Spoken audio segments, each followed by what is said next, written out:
Hello, and welcome to Aaron and Johanna's Peace Corps Cribs video. This is a chance to show people our living area here in Maewo, Vanuatu. Excuse my talking if I sound a little cheesy. I actually feel a little cheesy doing this, but thought it'd be kind of fun to show everybody what it's like to live in Vanuatu. So here's our house. We've got our clothesline in the back, drying some clothes. We always constantly have some things hanging out there just because of the moist environment, trying to dry things out in the wind and the sun. This is a neighbor's kitchen. Here is the courtyard right outside our house, another neighbor's kitchen. In the background over there we have structures for a vine vegetable susut. So our neighbors just built some structures to have the vines climb on something to support them as they grow. So back to our house. We'll head on up here. Our house is made of traditional custom Ngota leaf on top right here. And then we've got some bamboo walls. It's very airy at night and we really like the breeze and the coolness that it brings. So here's our kitchen. We'll explore that in a little bit. Our main area, our garden's back there. Out front we have some solar panels, getting some sun for our electronics. We don't have a stand built for them yet, but it's a current project. We also have our water jug outside sunning, so it can heat the water just a little bit, so it's slightly less than frigid when we swim tonight. Oh, hello Aaron. Fancy seeing you here. Reading the newspaper. He's in a regular installment in the front of the house, but today he is. We have our water jugs here we use to wash our hands and for other miscellaneous water uses throughout the day. Right now they're sitting on some coral. We'd like to eventually put coral in front of our house. So we're just building that up. We have to bring it up from the ocean, so it's quite a hike. We have our soap dish right here to protect soap from all the creatures. Aaron again. Miscellaneous umbrellas. One took a beating recently, so we bought another one. Good old Tivas. And now we'll be going into the house. Again, I'm so sorry if I sound cheesy. So we've got our charging setup right here. Underneath the calico, we've got some car batteries that hook up to an inverter to charge our electronics.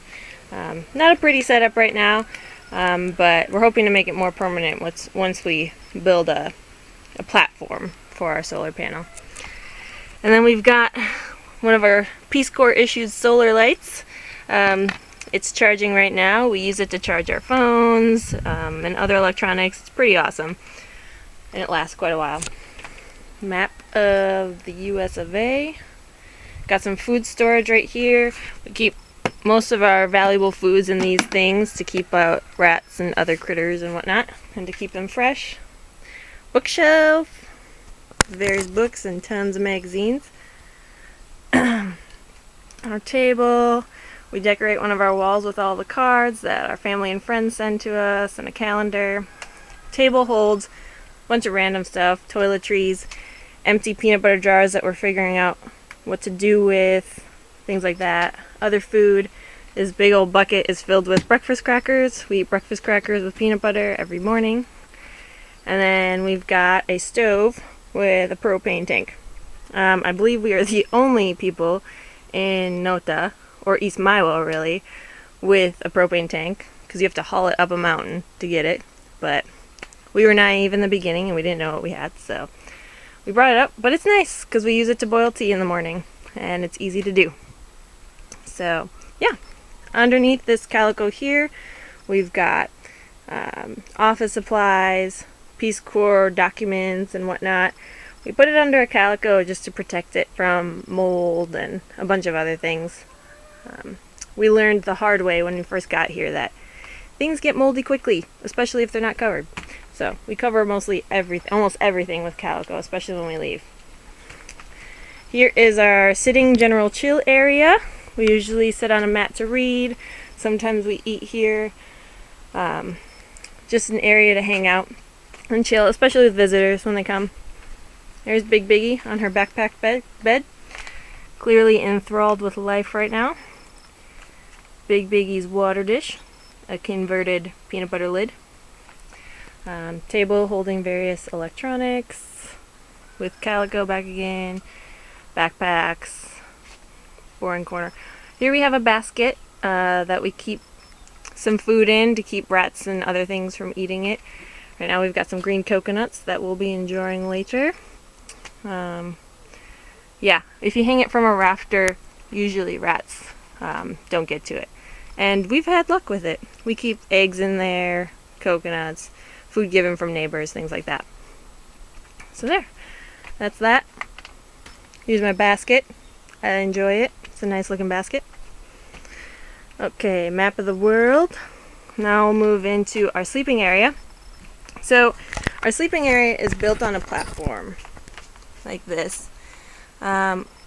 In places of higher altitudes in Vanuatu, or like in the bush, a lot of places build their sleeping areas on a platform because they believe it's less cold if they do that versus sleeping on the ground, which I think is true. Sleeping on bamboo is definitely warmer. So this is our sleeping area. Clothes hanging area right here. Thank you very much, Erin, for building that for me. Bags of clothes and blankets, bedding, things like that. Sander here. Another mat that Erin's family gave us. And then here is our bed, hanging out under a mosquito net to keep all the critters out. We recently added another bed for guests, and it is currently underneath our mattress. So we have a double mattress that we're sleeping on right now, and it's glorious. And then we've just got some luggage over in the corner. Not sure if you can see it that well. But and we've got our dry bag down here with our computer in it. Because we usually, every few days or so, we like to watch a movie or something. And we usually do that in bed. Magazines, incense, which are a godsend, make things smell pretty.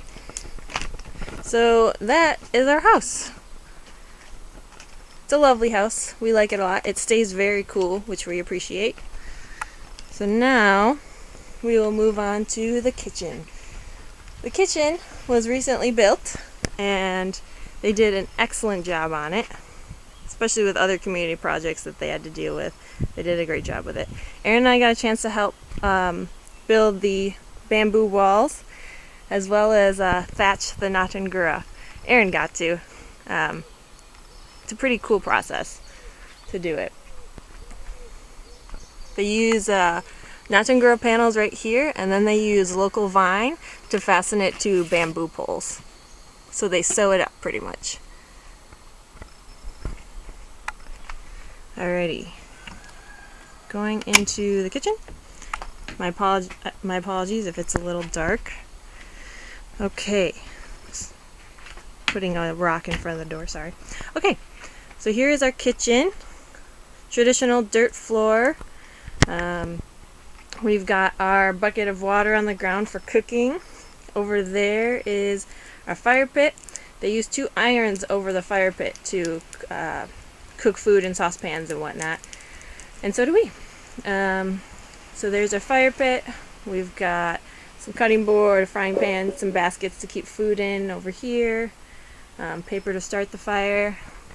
Up here we've got all our firewood drying out, because most firewood is very wet in a rainforest, believe it or not. And then over here is our table and prep area and storage.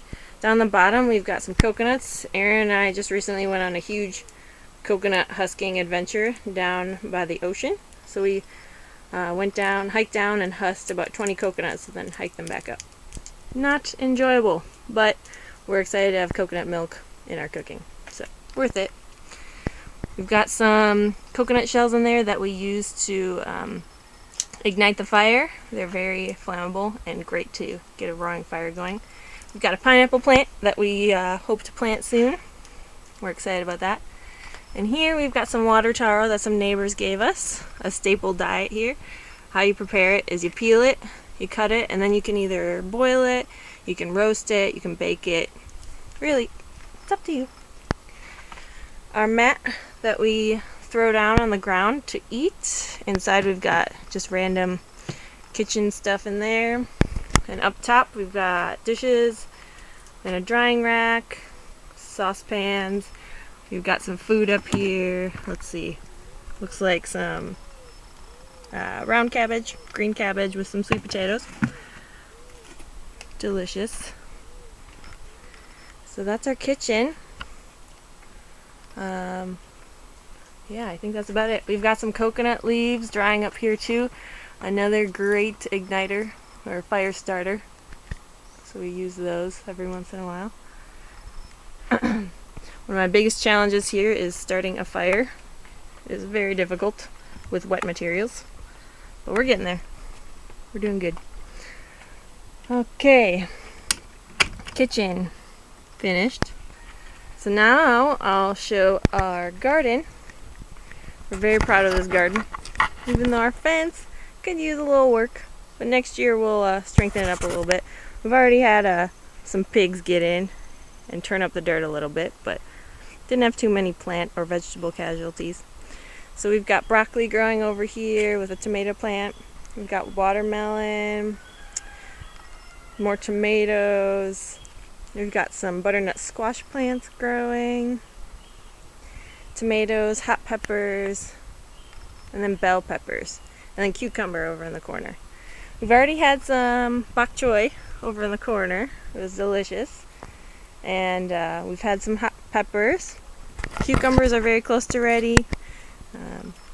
We've got some butternut squash growing. So it'll be a good eating month. And we've been eating the broccoli leaves because we recently learned that you can eat those. And they're great, getting our dark leafies in our diet. So over here we have our compost natural waste area. The chickens absolutely tear it apart. They create havoc over here. But we're hoping we turn it every once in a while, so we're hoping to get some good soil from it. And here we have our swim house, or the place where we bathe.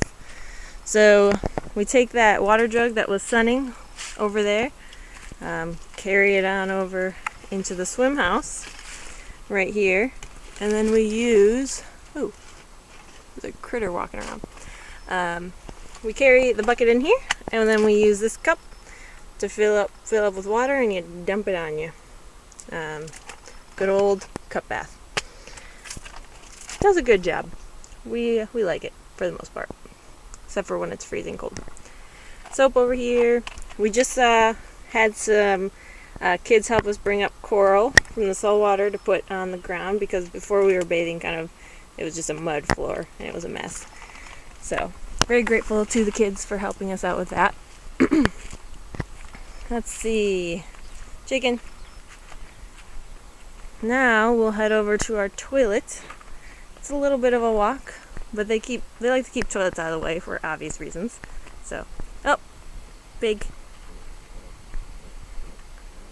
Lots of farm animals hanging out all over the place. So this is our neighbor's house, Fansila and Greg. They have 2 kids, 1 little young baby, Ransila, with a boy. He's about 2 years old. His name is Saus Bani. This is a cherry tree. So this is the walk we take to go to the bathroom. Oh, I didn't show this, but I don't think I need to. We do have a bucket in our house for at night for going to the bathroom, because this is kind of a pain in the butt walk to walk to, especially at night when it's dark. And there she is, the beauty, the bush toilet. So if we step inside here, you'll see that we've got, I just poured some ash in there to temper the smell a little bit, which it does a really good job. I think we have a pretty nice smelling toilet, but I might be biased, so who knows. In that bucket there we keep our toilet paper, just because it does get pretty wet in here, especially when it rains. Again, made of local material, not Ngora roof, with